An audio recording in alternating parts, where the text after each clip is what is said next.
Hello दोस्तों, कैसे हो दोस्तों। आज का हमारा टॉपिक है TDS on professional entry in the Zoho Books. So दोस्तों, आज हम काटने वाले हैं टीडीएस प्रोफेशनल के साथ और उसकी एक्सपेंस की एंट्री भी करने वाले हैं। एक्सपेंसेस की एंट्री कैसे होती हैं तो देख लेते हैं। चलते हैं जोहो बुक्स में और उससे पहले हम इनवॉइस खोल लेते हैं 194J का। तो दोस्तों, मेरे पास एक इनवॉइस है, ये देखिए CARC के एसोसिएट एक CA फर्म है। उससे क्या आया, मेरे पास एक बिल आया है ऑडिट फ़ी और कंसल्टेंसी चार्जेस 50-50 हज़ार रुपये का आया है। ठीक है। और उस पर 1 लाख का बिल 9,000 रुपये की जीएसटी काटी हुई है। हम इस पर 10% TDS काटेंगे 194J में और इसकी खर्चे की एंट्री करते हैं। तो सबसे पहले क्या करते हैं, हम चलते हैं जोहो बुक्स के ऊपर।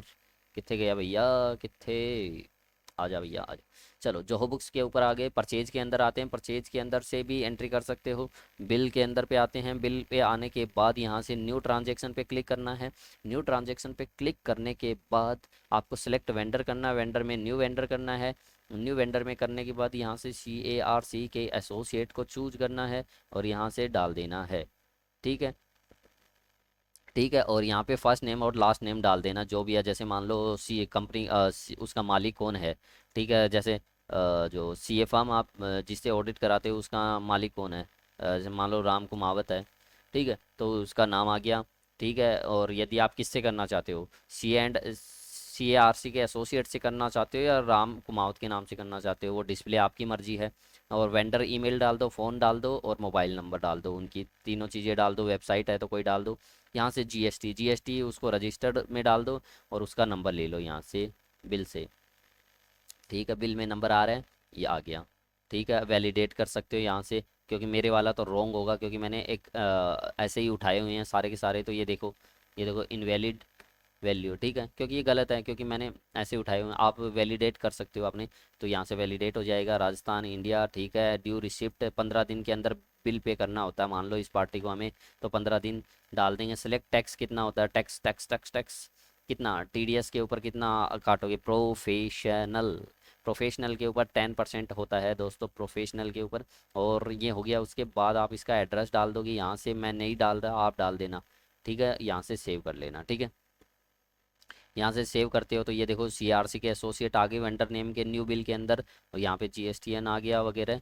ठीक है, यहाँ पे राजस्थान वगैरह आ गया। ठीक है, हेड ऑफिस आ गया। बिल नंबर डाल देते हैं। इसका बिल नंबर ये लो। इनवॉइस नंबर आ गया, ये लो डाल दिया मैंने। बिल डेट क्या थी, मान लो 1/4 थी, 1 अप्रैल ही है बिल की डेट। ठीक है, नहीं भी है तो दिखा देता हूँ मैं क्या है। ये देखो 1/4 है बिल की डेट। बिल की डेट को डाल दिया आपने। मान लो 15 दिन में पे करना होता तो 16/4 को पे करना पड़ेगा आपको। आइटम आइटम डाल दो। आइटम क्या है, एक ऑडिट फ़ी है आइटम और एक कंसल्टेंसी चार्जेज है। या तो आप इन दोनों को एक जगह डाल सकते हो, प्रोफेशनल चार्जेज करके बना सकते हो एक हेड, या आप अलग अलग डाल सकते हो एज यू विश। तो चलो, हम या तो एक जगह ही बना लेते हैं, अच्छा है, क्योंकि ये बार बार तो होने वाले हैं नहीं, खर्चे एक बार ही होता है साल में। Professional, PROFF। ओके, तो यहाँ से ऐड आइटम करते हैं। ठीक है, ऐड आइटम पे करने के बाद PROFESSIONAL professional, CHARGES charges, professional charges.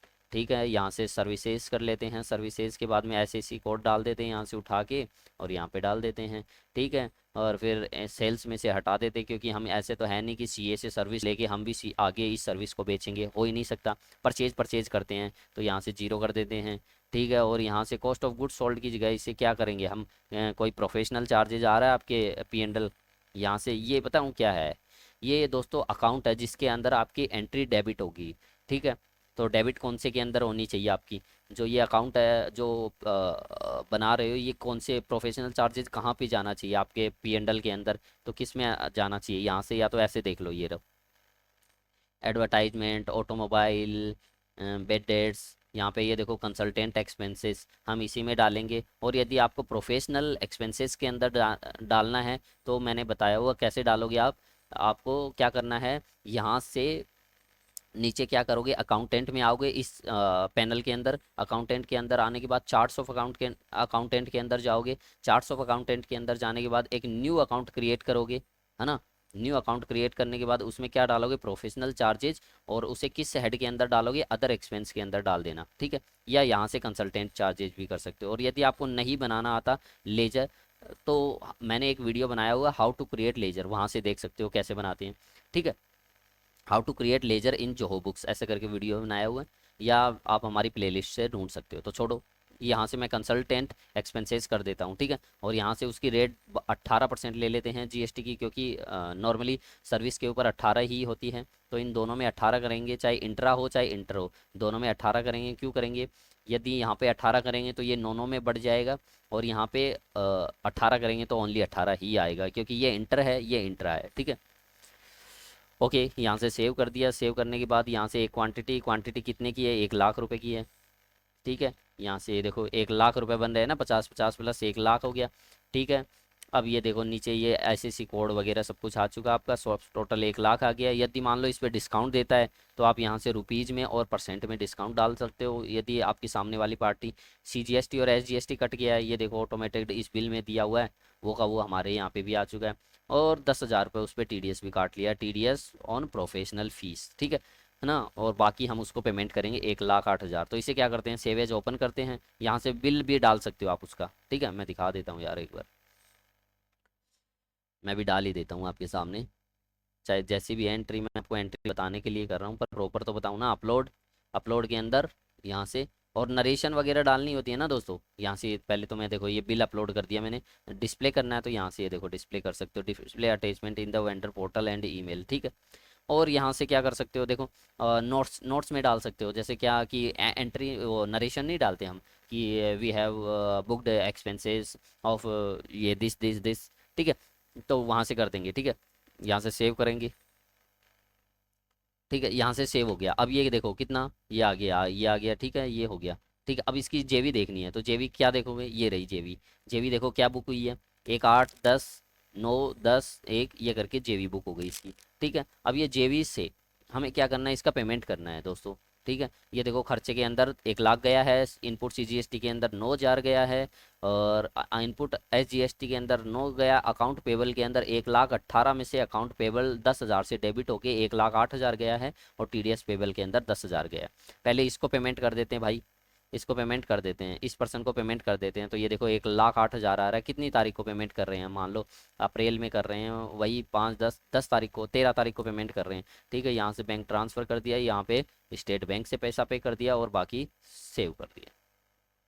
यहाँ से चेक वगैरह था तो वो चेक भी अपलोड कर सकते थे, तो पेड हो गया। अब हम चलते हैं टीडीएस का पेमेंट करने। तो टीडीएस का पेमेंट करने के लिए हमें क्या करना है, यहाँ से चल सकते हो बैंकिंग में, बैंकिंग में जाके आप पेमेंट कर सकते हो। यहाँ से क्या करोगे, ठीक है, statement of bank of India के अंदर चलते हैं, ठीक है। यहाँ से चलने के बाद ऐड ट्रांजैक्शन पे चलते हैं। ऐड ट्रांजैक्शन में एक्सपेंस के अंदर आते हैं। एक्सपेंस के अंदर आने के बाद यहाँ से सेलेक्ट अकाउंट करते हैं, यहाँ से टीडीएस पेबल को सेलेक्ट करते हैं, और यहाँ से कितनी तारीख करेंगे, अप्रैल का कब तक होता है, 7 मई तक होता है, तो 7 मई ले लो, ठीक है। 7 मई ले लो, ठीक है। 7 5 21, और फिर यहाँ से सीधा कितना काटा था टीडीएस, 10,000 रुपये काटा था, तो 10,000 रुपये का पेमेंट कर देते हैं सरकार को। और यहाँ से सेव कर लेते हैं। यहाँ अटैचमेंट रिसिप्ट में उसका चालान लगा सकते हो, जिससे पेमेंट हुआ ना वो चालान लगा सकते हो, ठीक है। तो ये देखो टीडीएस पेबल की एंट्री हो चुकी है। अब इसको देखना कहाँ से है, ये लो मैं दिखा भी देता हूँ। यहाँ से रिपोर्ट में आओगे, रिपोर्ट में आने के बाद नीचे नीचे देखो टैक्सेस आ रहा है, ये देखो सॉरी टैक्सेस आ रहा है। यहाँ से टीडीएस समरी पे क्लिक करोगे, और यहाँ से पूरा ईयर का देखोगे, जिस ये देखो दिस ईयर कर दोगे, और यहाँ पे ये देखो 194C यहाँ पे आ रहा है। और यहाँ पे ये देखो 1 लाख का, सॉरी सॉरी सॉरी सॉरी, मेरे को 194C नहीं दिखाना, आपको 194J दिखाना है। तो 194J यहाँ से ये देखो 194J, 194J के अंदर ये देखो ये बिल था, अभी अभी हमने सीआरसी के एसोसिएट का बिल बुक किया है, उस पर 10,000 रुपये टीडीएस डिडक्टेड है। इसकी पूरी पूरी वो वर्किंग निकाल सकते हो, और अपनी रिटर्न में फिल कर सकते हो। ये सबसे बढ़िया तरीका है। और इसका पेमेंट देखना चाहते हो तो आपको क्या करना है, रिपोर्ट के अंदर आना है, कि अभी अभी हमने जो पेमेंट किया वो कैसे उसमें हमारे अकाउंट्स के अंदर, बुक्स ऑफ अकाउंट के अंदर कैसे दिखा रहा है। तो यहाँ पे ट्रायल बैलेंस में चलते हैं। ट्रायल बैलेंस के अंदर जाने के बाद नीचे आ जाओ, टीडीएस पेबल आ रहा होगा, ये देखो टीडीएस पेबल, यहाँ से जीरो हो गया ना बैलेंस। तो क्यों हो गया, क्योंकि ये देखो हमने 10,000 एक बार काटा, और फिर 10,000 हमने पे कर दिया स्टेट बैंक ऑफ इंडिया के थ्रू, ठीक है। तो ये एंट्री हो गई। सो दोस्तों कैसा लगा वीडियो, वीडियो अच्छा लगा है तो वीडियो को लाइक करें, शेयर करें, और अभी तक आपने हमारे चैनल को सब्सक्राइब नहीं किया है तो सब्सक्राइब कर ले, और बेल आइकन भी दबा दे। और आपको कोई प्रॉब्लम आती है तो हमें कमेंट जरूर करें, क्योंकि हमारे डिस्क्रिप्शन में सब कुछ दिया हुआ है, वहाँ से आप हमें कॉन्टैक्ट कर सकते हो, और अदरवाइज आप हमें यूट्यूब पे भी कमेंट कर सकते हो। सो थैंक यू दोस्तों।